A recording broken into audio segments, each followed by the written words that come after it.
must have been a hot day. Now look down in the water, guys, as they come this way, because you may see the whales underwater. Kind of on the underside of the tail, when it shines through the water, it has that real pretty powdery blue color. Some nice rainbows in the spouts there.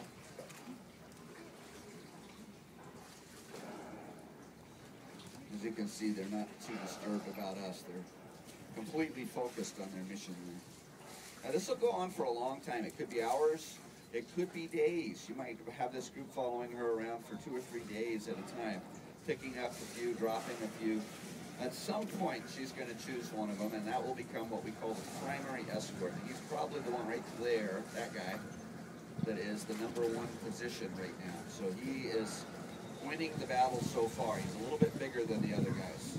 Got a little extra little bump in his dorsal fin too, so he's fairly easy to recognize. So he's got the primary position, just the lead escort.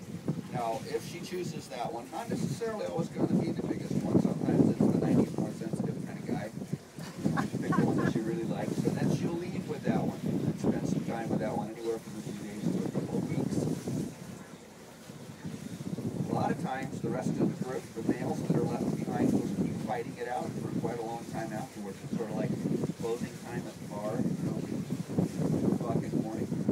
Where'd she go? They are really putting on a display here. Very violent behavior. It's going to lead them into the day here. See how well they do over the coral reef.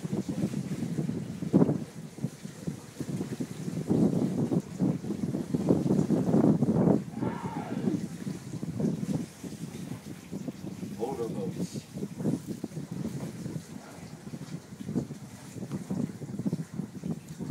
Now they're not likely to do a breach in this group. Generally they're going so fast that that's not a productive behavior. They may do some other stuff like lifting their whole head out of the water. It's known as a head lunge. Sometimes they do a jaw clock where they count or clap their jaws together. He's turning right to right.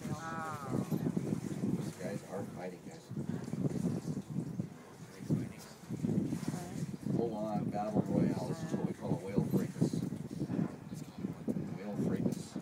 Look at that.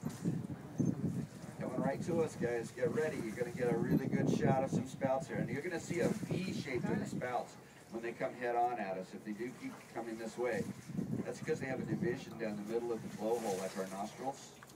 And that creates this divided blowhole spout that comes out like a V or even a heart shape. Yesterday it was real common. We told everybody they were making heart scores because it was Valentine's Day. Keep an eye right down here. They come right underneath us. Look down in the water, guys. Like I said, it's very likely that they'll come very close to the boat, or perhaps even right underneath us.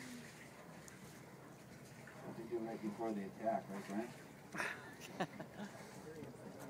That's pretty good. I'll do that. I had a guy the other day that says, I think we do.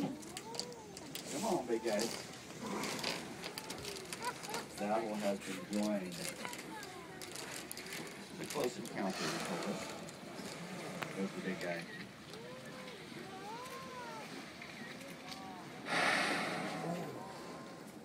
Another really big one too. These are full-sized adults.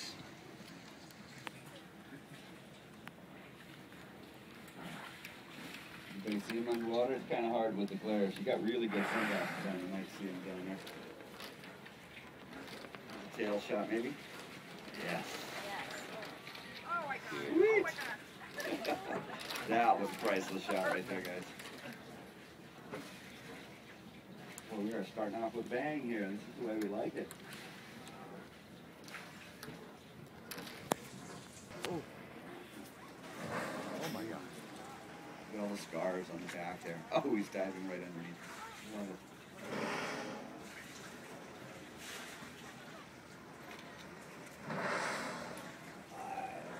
Five big guys.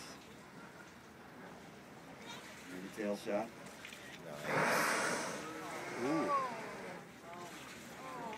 Oh, yes. Keep those cameras rolling. I might have to get my camera out here in a minute. If I do that, though, I'll jinx it, so I'll leave it for now.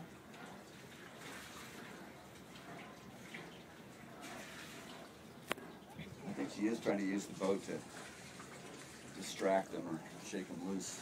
One yet, but we'll keep an eye out for them. There's usually moms and calves around. We had 2 yesterday.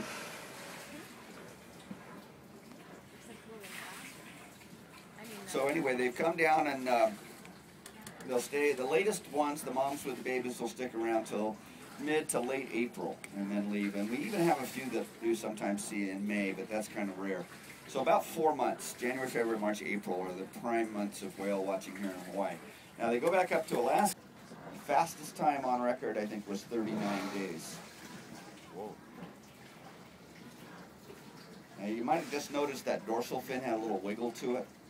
That's because there is no bone in the dorsal fin. It's kind of a vestigial leftover thing. Doesn't really do anything for them anymore, like steering or anything like that. Here's a beautiful tail right there, guys. Oh. All the weight. Look at the curl in that tail.